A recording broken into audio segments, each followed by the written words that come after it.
All right. Hey, welcome back to the Go for CEO channel, ladies and gentlemen. And thank you so much for coming back. You know, this is just an exciting time. We are growing very fast. And I know that you guys are enjoying every single one of these interviews. And it's CEOs, founders, entrepreneurs, and intrapreneurs inside of our community. Today, we have a special, company. They are growing in the DIY space. So I'm excited. I told them, hey, I don't even have anybody that I've interviewed in the, DIY space. And it's two sisters that are killing it.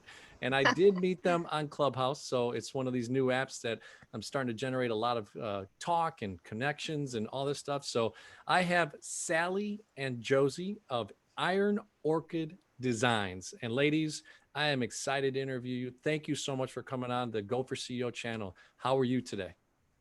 We're doing awesome. We're really excited to be on your show. Yes, we love what you're you. doing. It's fascinating to hear what other CEOs are doing and what other businesses are doing. Mm-hmm. And like we mentioned, this is actually, we've been in business for quite a while now, but this is our first business podcast interview. So we're excited to be here. Awesome. Awesome. Well, thank you for allowing me to be the first one. And as we grow our community, one of our goals is to make you a part of a tribe, right? And having a bunch of people that are subscribers that are just waiting for Sally and Josie to, the next episode and what's going on with them and how are they growing and are they going international and just blowing up the world with DIY. So excited to share. So look, we love to share, at the beginning of our interviews, kind of the journey of how you got to Orchid Designs and the thought process behind it. So go ahead, ladies, share a little bit about what your background is and how we got to this point where you thought, this is a great idea for a new business. So take it away. Awesome. Well, we actually, growing up as sisters, we've always been entrepreneurs. When we were little, we would make things and go door to door together and sell them. And we always just had more fun and more courage doing it together. There's something about doing something with somebody, and especially someone you're so close with, that gives you the confidence and to, just go for it and take those risks. So we grew up making and selling. We loved to make stuff and peddle it. And our dad was in sales. We moved around a lot. Yeah.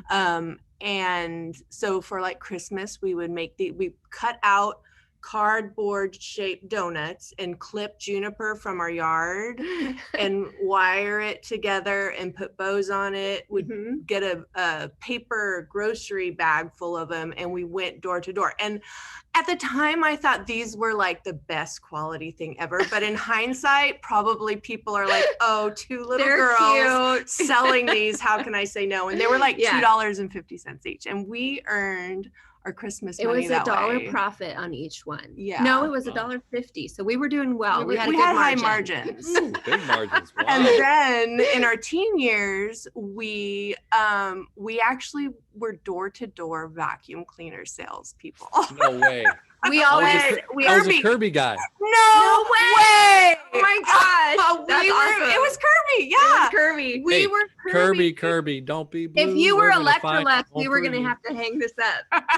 Yeah. No Electrolux. That is so awesome. And it was such a good experience. And it was. And I feel like a lot of people door-to-door sales, I think wasn't as positive of an experience maybe, but I always, and I know Sally the same, people welcomed us. I feel like part of it was we were not threatening. We were like teenage girls. So well, I do remember that, but I also think I remember rejection. I remember, just grumpy people and having the door slammed on your face. But I think that was incredibly valuable experience as well, because you got used to that and you were okay with it. You learned to be okay with it. And our dad, we would get back in the car, like when we were, canvassing a neighborhood, and he would say, remember, you have to hit this many doors and get this many no's to get that yes. That's right. Wow. And we've always remembered that.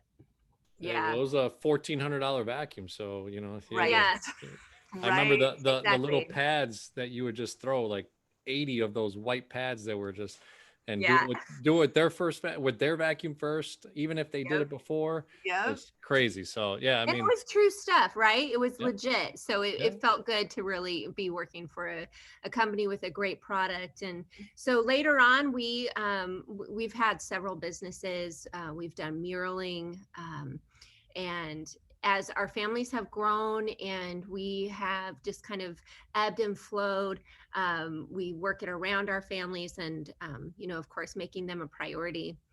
And then what brought us to this business is we're always developing ideas and products. And so we found a third party company that already had in the marketplace and were established, and we In the started crafting market. in the paper craft market, and we started working for them, developing new ideas and products. We were actually creating and licensing to them, right, our designs. So we weren't employees, but we were licensing our designs to them, and they were using the designs in their market, in the crafting market. And that's when Iron Orchid Designs was developed. Initially, it was developed under a paper crafting We were designing industry. Yeah.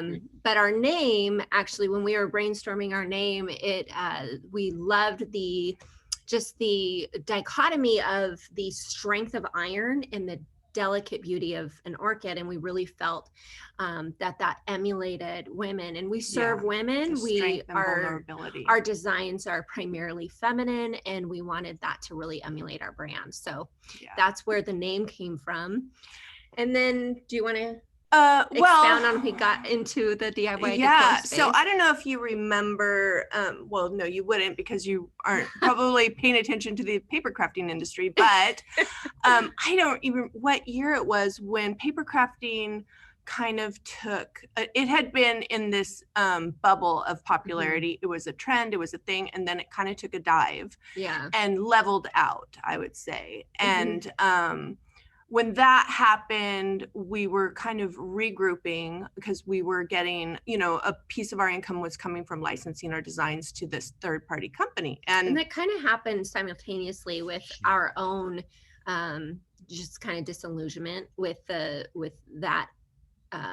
We just weren't excited about it anymore either. It wasn't something we did as a hobby anymore, and we lost our drive and our passion for it. Yeah, which happens. So we kind of paused and we said, okay, well, what would we do if we could do whatever we wanted? If we could create for market whatever we wanted, what would it be? And we sat down in one afternoon, like we had this fiery brainstorming session, and it was all about, it wasn't about paper crafting. It was about decor and surface design and DIY products. And we brainstormed a handful of products that we had in mind for a specific market that was not the market that this company was in, but it was the DIY boutique paint upcycling market. And we sketched out and brainstormed all the ways, kind of tried to shoot the ideas down, figure out, are these viable? And then we came up with way more ideas than we needed. What we it was one of those moments. I don't know if you've ever had one of these moments where it's just really inspired. And that it's just, we're Christians, and we just knew God was there, and he was behind it, and you just felt that. And so it was really exciting. It was. So we kind of penciled it out, and we approached the company, the art director for the company that we were licensing to, and said, hey, we've got these new concepts that would be new for this other industry, which I know you're not in. However, we could spearhead the development of the products as well as the marketing and the inroads because we speak their language. This is like our native heart is surfaces and decor. We did that for a living. We did European wall finishes. We did murals. So if you are willing to take a chance on these product concepts, we've got we believe we can make this work. We can canvas the market. They were skeptical. They were very skeptical because they're not familiar with that, and it's unfamiliar territory. But thankfully, they were willing to let us take a go at it. Yeah. And we did. And it was hard at first. It actually took a lot of footwork, but we built a community, and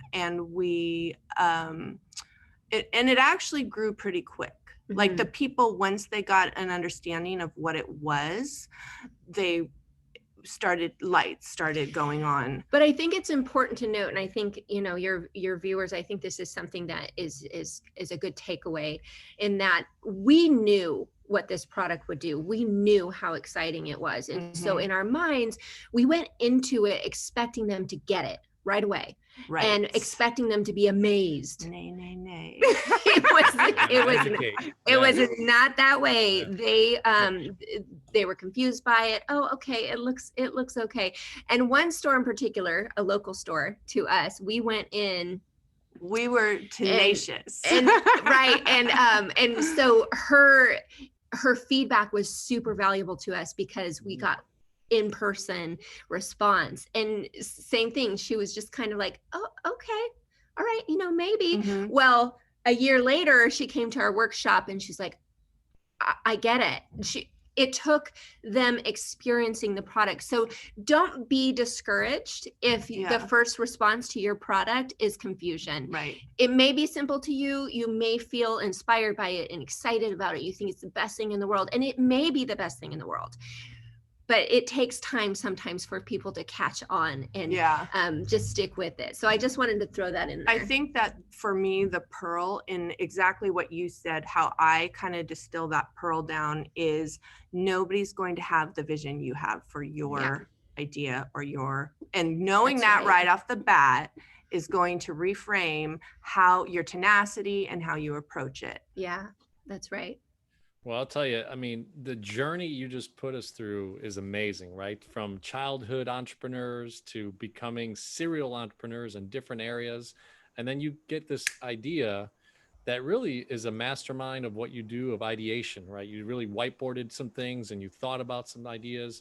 Let me ask you I think a lot of people would want to know, what do you think you were solving when you came up with these new designs and areas? And is there a specific industry, just so I'm understanding, were you trying to get into the homes of people to get these designs into, or B2B? So I missed that part, just so I get clarity.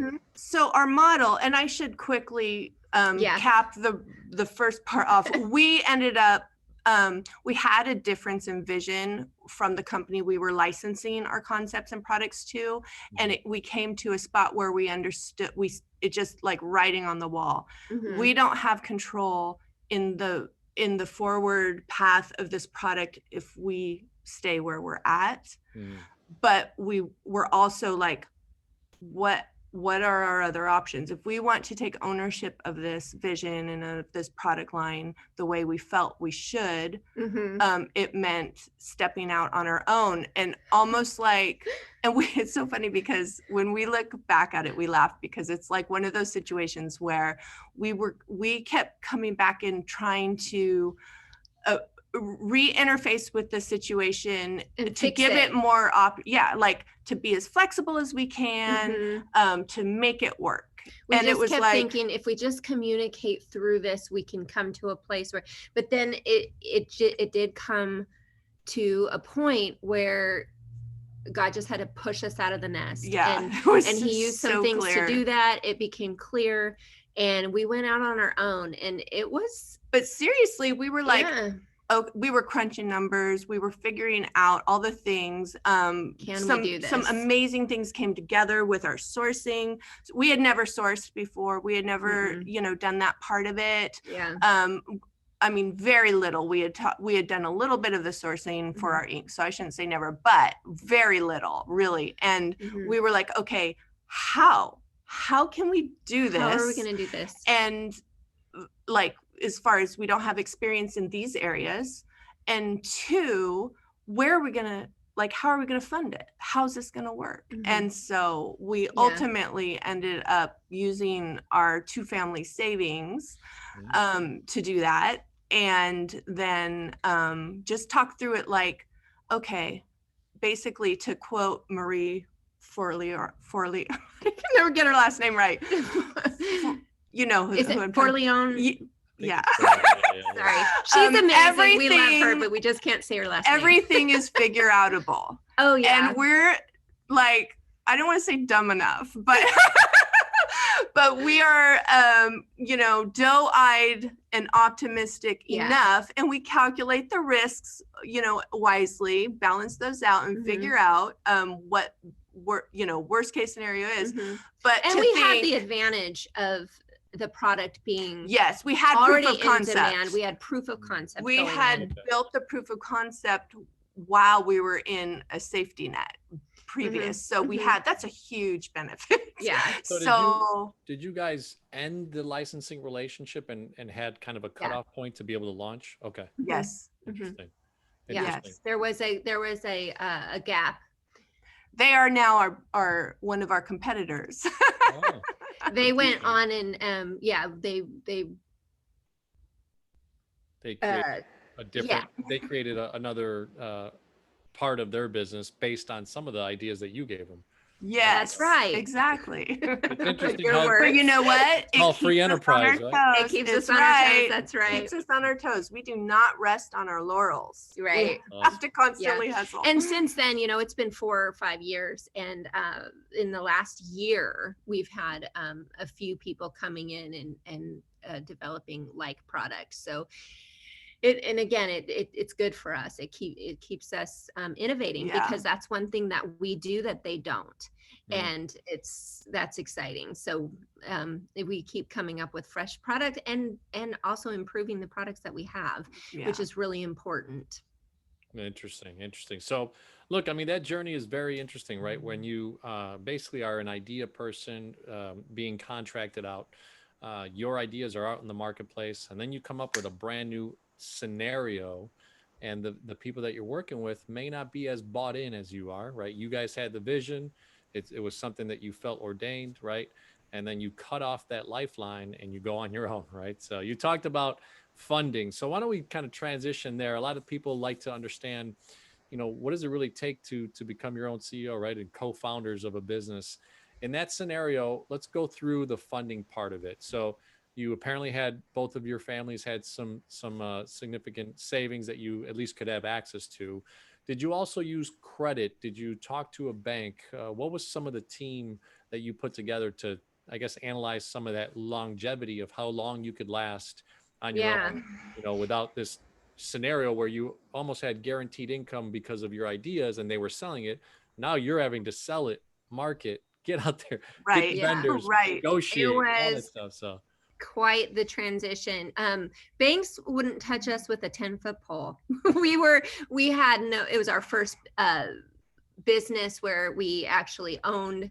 It was too high risk for them, and the rates we were able to get some takers. Remember that PayPal loan? Yeah, they wanted I don't remember. It was ridiculous. I had never even heard of such APRs. It was just ridiculous. crazy. So Yeah. that was not an option. So we just went in with our savings and we just built it slowly. We scrutinized our initial offering Yeah. to the T. We were like, okay, if we order the minimum of these, Mhm. we can order this many, and that will give us at least enough to have a little bit of range. Mhm. This is when the deposit is due. This is when it's in, and when this is how long sales will be open before we have to pay the balance. It was, and our husbands weren't involved my at that gosh. point. And when they did get involved and we had our first 4-person meeting, it was pretty hilarious to see their responses when they found out how we did it. Her husband Wayne, we kind of paused, and he said, "So are you telling me that you placed these orders not knowing that you were going to have, or how many of the sales you were going to have, and not have, because we didn't have the balance until we had some of the sales coming in. We just had enough for the deposit. Right. And he's basically, so yeah, we were speculating. Yeah. We And were speculating. We're not recommending this. Well, I don't know, because I was listening to one of the Shark Tanks, and he's like, so you're telling me you ordered speculating on the sales coming in? He's like, brilliant. Because you didn't have to tie up all of your money, all of your assets. So yeah. So I don't know, but it worked for us. It worked for us, but I will say this, that it's we were limited. We had to grow slowly, and there were pain points involved in that approach, using your own money and not getting venture capital and all that good, or a bank loan or anything like that. For instance, we sold out immediately, and there was a huge gap in the market. There was a big lead time, and there was also we sold out. People wanted more than we were able to, so we had to kind of slowly catch up to the demand. Yeah, and that's because the demand was already there. So we had a unique situation. Yeah, it's a little different. It's a little different, but there were pain points involved in going that route, but it worked for us. Yeah, and I think you'll hear that lead times are always if you are having working with factories in Taiwan or Asia, lead times are a killer that you have to be really creative about and really on top of and stuff. So yeah. Do you inventory anything right now, or is it more? Yes. Okay. Yes. We're B2B. Okay. And wholesale. We work strictly with stockists that we approve, and we vet them very carefully. We have to turn down a lot of potential stores because we have territory protection. So our model is very different from, I think, a lot of B2Bs out there.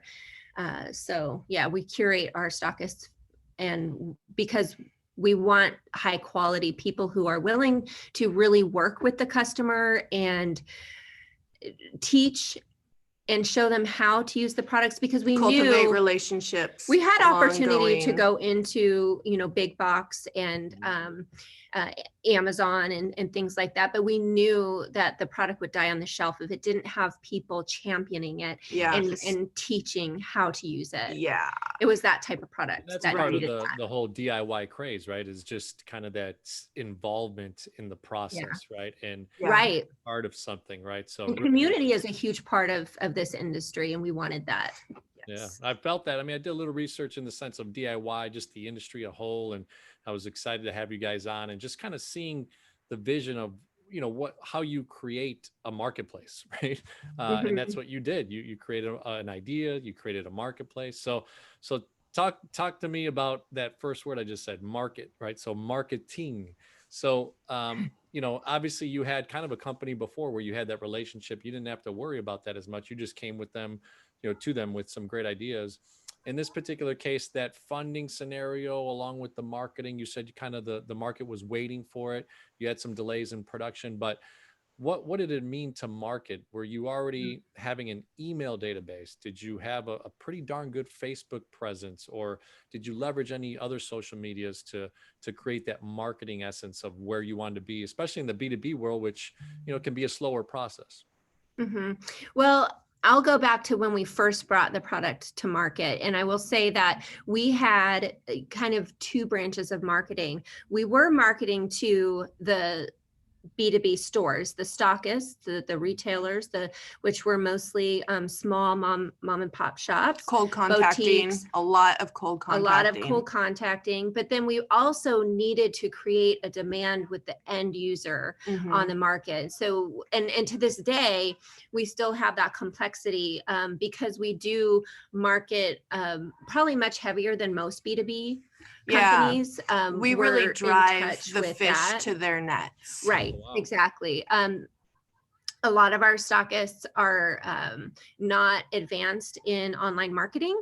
And so we knew that in order for the product to be successful, we needed to bring them along on this journey of online marketing. So we offer resources for them. And then we are very strong and heavy in the online marketing.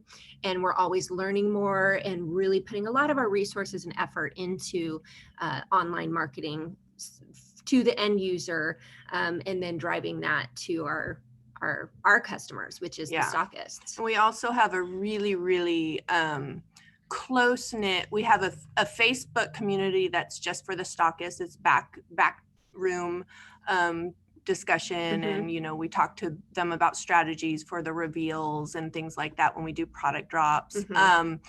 And the culture that we've created, we consider it an organization. It's not us and them, it's all of us.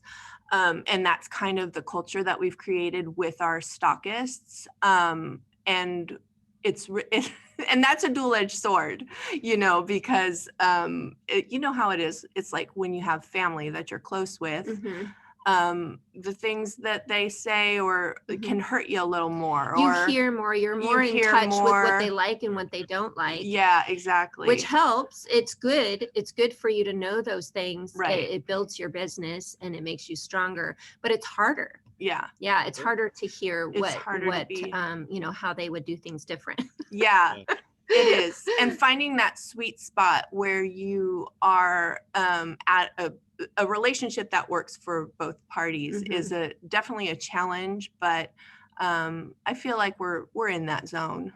Yeah.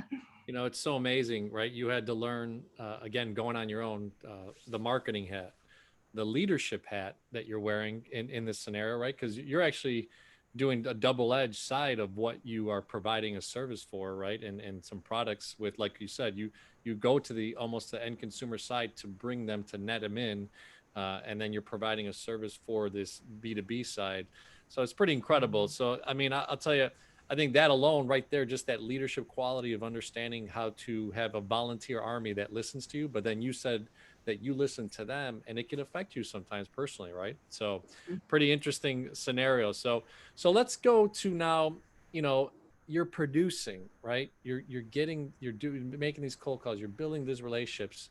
There's only two of you. So how are we transitioning the time to make these things, to get them over to market? So tell us a little bit about that dynamic, because I think a lot of people would love to know, you go on your own and yeah, that sounds cool, but time is an issue. Marriage, right? You're telling your husband in a table scenario of what's going on with the funding and all that stuff. So walk us through, how did you start to dynamically put some of these processes together? What SOPs did you do? How did you start to think of it? Okay, hey, production days are this, or the delivery times are that. And then did you bring in any opportunities to bring people on, and walk us through that journey? Well, first off, that has been just that, a journey. Like when we started, it was us two wearing all the hats. However, I did say when we first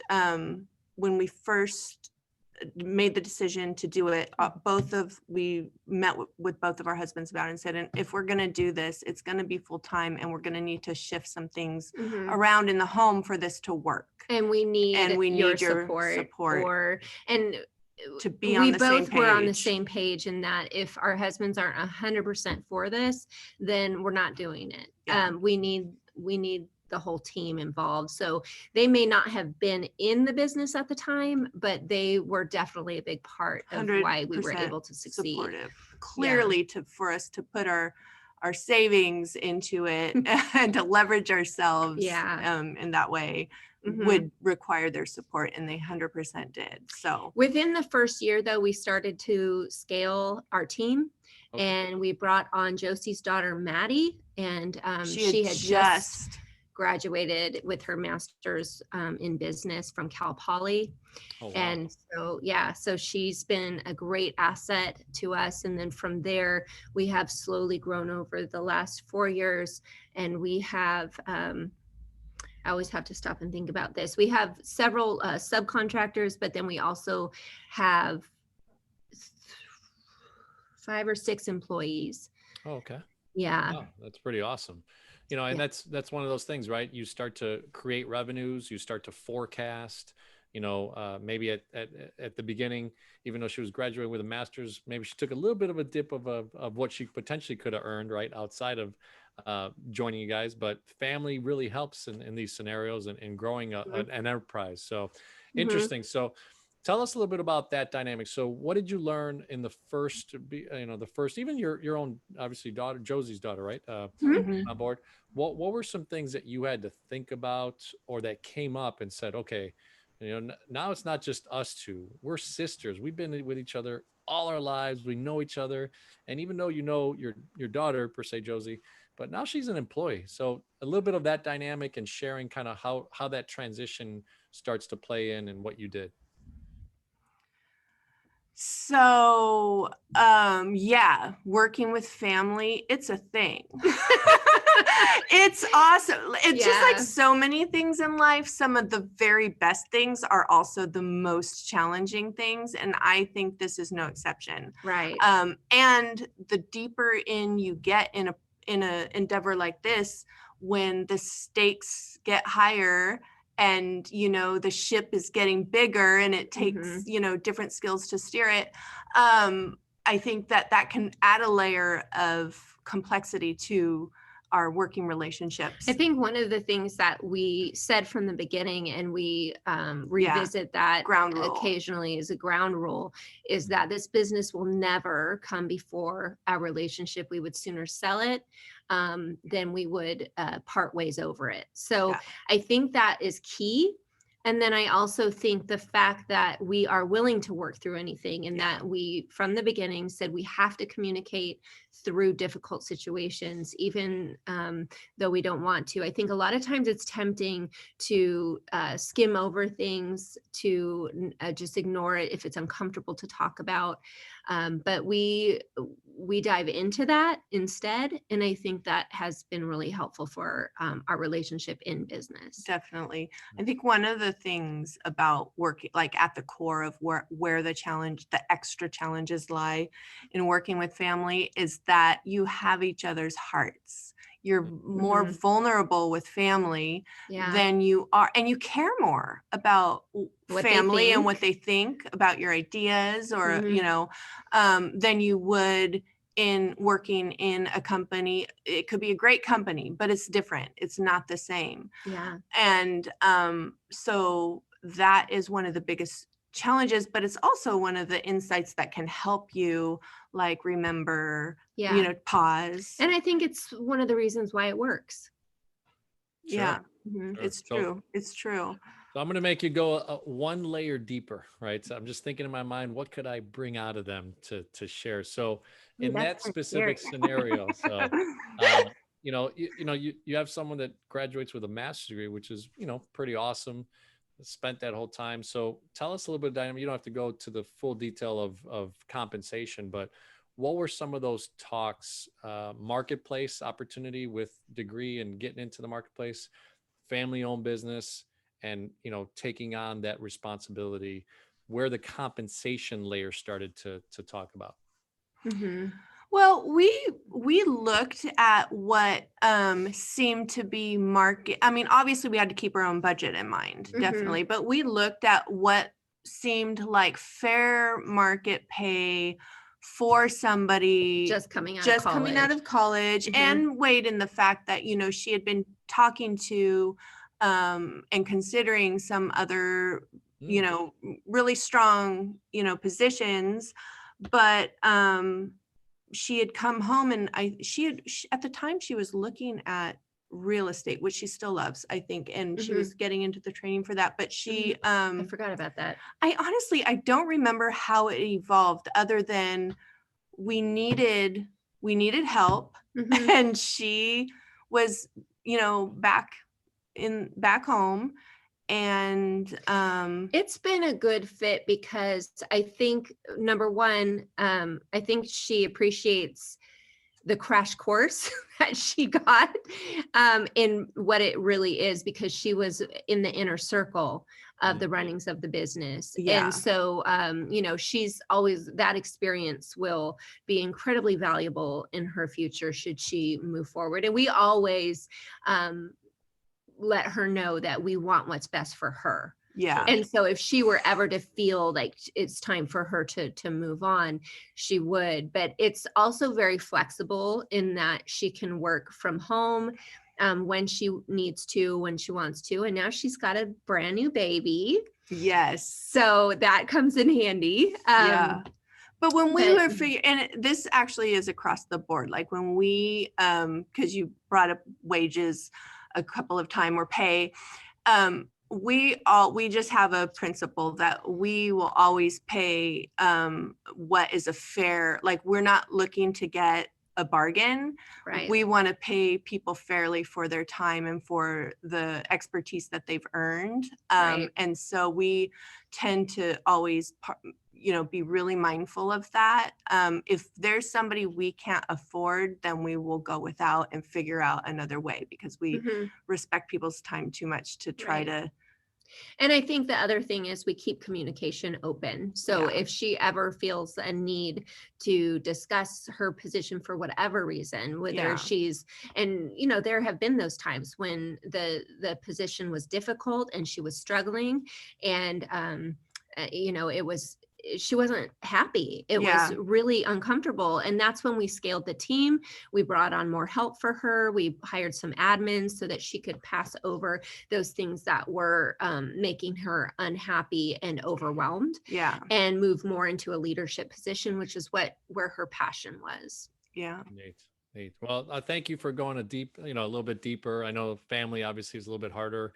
Small business, to think about what you're willing to pay, what you can get as an ROI, right? Return on that investment, and understanding what you can really multiply from there, right? So seems Yeah. like you really brought on the right person, like you said, and you've been kind of following this understanding inside you guys that you knew where you wanted to head. You were presented an opportunity internally to kind of see who you could bring on, and now that starts flourishing, right? So it starts to become a real business, and you can Mhm. hire new people and all these types of things. So really very interesting. So one of the things that we do, as we kind of wrap up interviews, is really start to go into, all right, hey, we've talked all these neat things, right? Marketing and funding and ideation and all these things. So the CEO mindset is really, as far as business wise, we talk about client experience, employee engagement, and operational excellence. So I'd love to start to kind of share that endpoint of, what do you guys think is a value proposition that Iron Orchid Designs really brings to the table in the marketplace,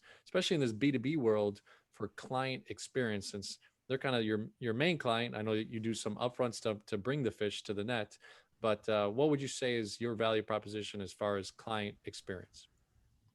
That's a great question. Mhm. And after this, we're going to unpack that a little more so we can be more prepared the next time Mhm. somebody asks us. That's all right. But Well, I think that we, What comes? Go ahead. Do you have something? well, you go ahead. Hey, it's a beautiful thing, right? So tell me, what do you think? It's hard to see the label when you're inside the bottle. Right. I think I would love to hear our customers' response to that. Yeah. But I really feel like community. We touched on that That's earlier, big. and that community is a huge part of And the this trust process. building. And right, I think that people know we're authentic. They know that if we make a mistake, we'll own it. And we show up. We're real. It's us. And so I think that is one thing that we hear a lot, is that people really appreciate that they feel like they know us because we're real. And so I think that, and then the community aspect of it is huge for them, and the way that they can connect. We have a Facebook group where they is very active, and they're getting help, and they're getting encouragement and inspiration for and from each other. And it's really a huge part of our, I don't know, our petri dish of DIY for IOD. I think they really appreciate that part. I think that's probably one of the biggest things. And we kind of manage that community in a way that keeps it safe. Yeah. And I don't even like using the term safe space or whatever, but it is like, we don't tolerate anybody Meanness. putting down people's work. It's very vulnerable to share what you create. And we want to make it a place where people can step out and do that. It's everything. Yeah. And on the, I think that you're right. Probably the biggest part of that is the relationship that we cultivate with our stockists and the end users and what we've built there. Trust is a huge part of that. And that's like, I feel like that would be our top priority. Like if you could say, it's like, I want to be trustworthy. Yeah. On all levels. Yeah. And at the end of the day, you know, when we get this has been one of the benefits of building a team, because we were so deep into the logistics, which isn't what lights us up. We're creatives, but we did it. And in some aspects, you know, it was fascinating to us, and we are super excited about certain parts of business, but it can drain you. And when we would get an email from an end user, a customer, we have gotten some really inspiring feedback and emails and messages from customers who have said, you know, this changed their life. And it took us off guard. It took a little bit to process that idea. How could this change your life? But it did. And it was, it's that really lights us up. And at the end of the day, that's what it's about. And that's what our purpose is. And that's what our mission is. We had one gal specifically. Do you remember the gal with the prosthetic leg? She sent us a photo of her prosthetic leg, and she had just blinged it out with transfers. And she said, I just need to tell you, thanks to you, I am proud to wear my beautiful prosthetic leg. And she just shared a piece of her heart about it. And it, like, seriously, it made me cry. It was like that. We would have the honor of because it's like products, you know, it's like stuff, it's just stuff. But the fact that it meant something to somebody honored us so deep. Like, what a privilege to get to be a part of that emotional journey for somebody about their prosthetic leg. Sorry. I don't know. Hey, I appreciate, you took a few seconds there to kind of take a step back and think about it, but really what you've delivered, I think people are really going to enjoy, and just understanding. And I hope they search out the Facebook, group, and they try to find out ways to interact with you. And that's, one of the goals is really getting your message out, and what a best way to really share that, especially with that testimonial. So the last couple two are E and O, right? So CEO. So E is for employee engagement. I know that we had a nice discussion about your daughter coming in for Josie, right? And that dynamic of just transitioning that way. But what would you say are some things that you guys do as co-founders to really engage your employees and make them a part of the team and those types of things? Maybe a minute or so on that. Sorry. I was just going to say, and then you can take it from there. If there is one thing that we have learned through this journey over the past 5 years, is that team is everything. And having people that you can count on, that you enjoy working with, that are competent, that are efficient, but that are just great people, you do not take that for granted. And we've been on both sides of it, where it's not the best team member and you have to let them go. So the ones that are gems, we really value them. So what were you going to say? Well, I was saying, on a practical answer to that is every Monday morning, everybody in the team, whether it's employee or contractor, meets. That's a super practical thing. But on a more, a deeper level, many years ago, when I was a server in a fine dining restaurant, I had an employer who taught me some things that I've always held on to. And I want to be the type of leader that he was to me and that I would want to be. And jobs had come and go. And admittedly, my husband pointed out to me one time, you need to learn how to just do what you're told. That is true. You are, I always was fine, but not that he's telling her to do. No, to be, you're like, as an employee, you don't always get along with your employers when they're not awesome. But I wanted to be, and some of the things that he did and the way he led just always stuck with me, and they were so profound to me. He gave freedom to do a project and freedom to fail at it, and there was never any. He's just like, take this, run with it. You can do it, and we'll figure it out if it doesn't work.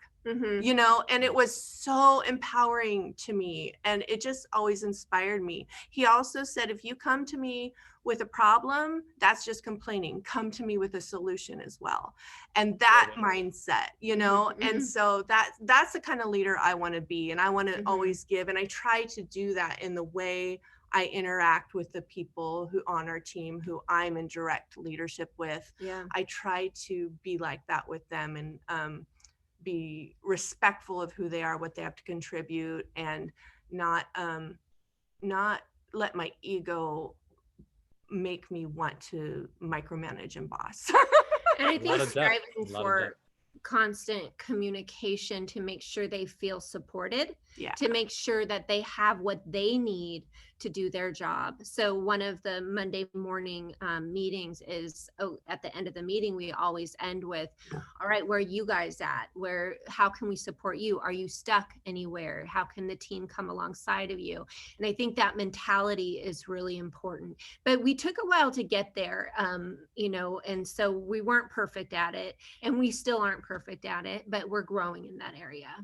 I love it. I love it. So here's what I would share with you, right? I think the depth of how you've transformed throughout the years has really been, you know, they say none of us succeed without someone else, right? Obviously, you two sisters succeeding together.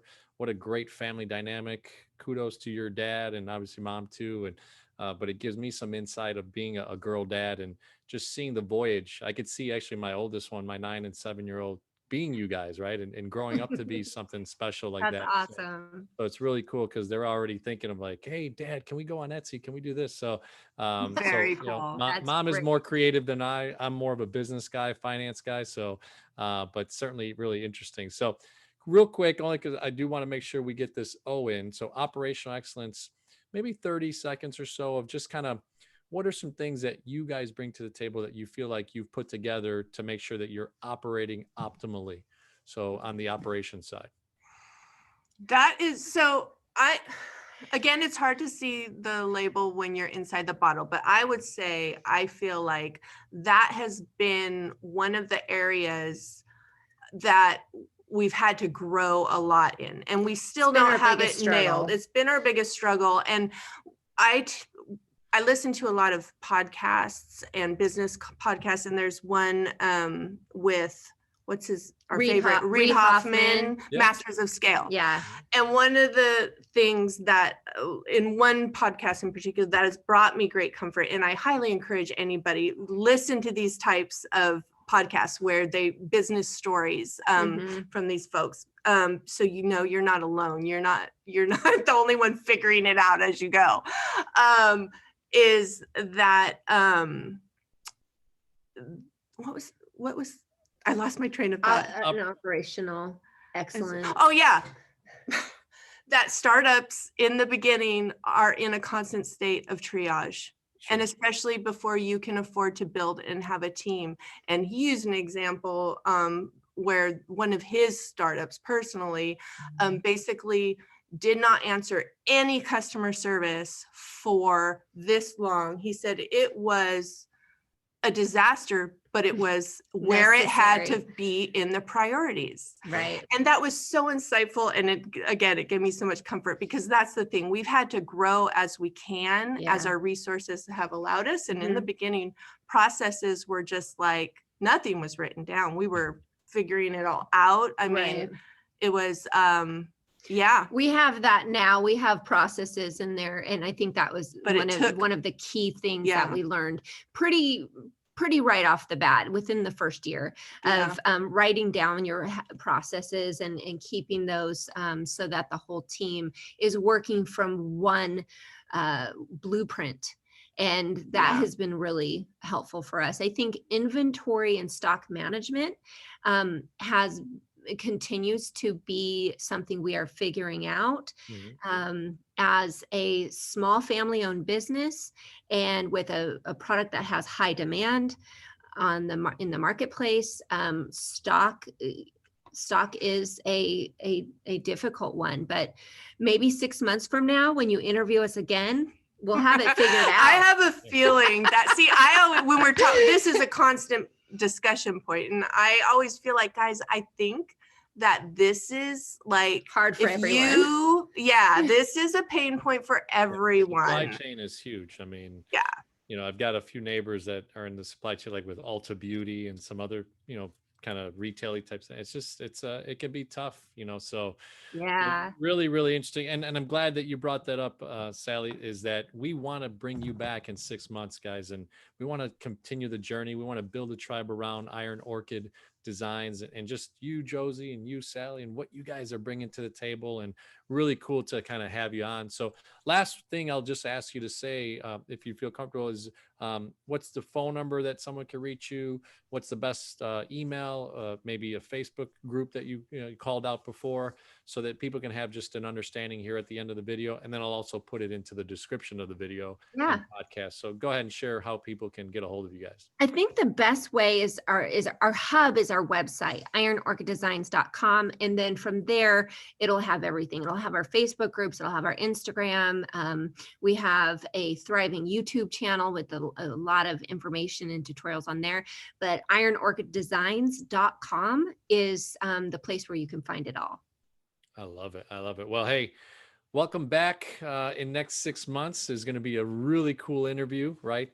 Today we dove into Go for CEO community, the DIY space, and two ladies that are starting to dominate, right? And really start doing some big things. And if there's a ton of demand and your biggest problem is figuring out how to solve it, that's a pretty cool thing to be in. So thank you so much, ladies. Josie, Sally. Thank you. What a pleasure. Thank you, I may John. have to ask to interview your daughter, Josie, because she is what's called an intrapreneur inside of the business. And I'd love to have her on and just give her perspective, insights. I've done a few of those interviews as well. So ladies and gentlemen, hey, I think I forgot at the beginning, I always kind of get messed up on this, but hey, smash the like button, subscribe to the Go for CEO channel, leave a message for Sally and Josie, because they'll want to interact with you. You know, tap them on their group, at their Facebook group, or in the messages here with the YouTube channel, or even on our iTunes side of things, and leave a message to be able to interact with them. So thank you so much, ladies, and really appreciate it. Thank you. We look forward to seeing you soon. All right. Bye-bye.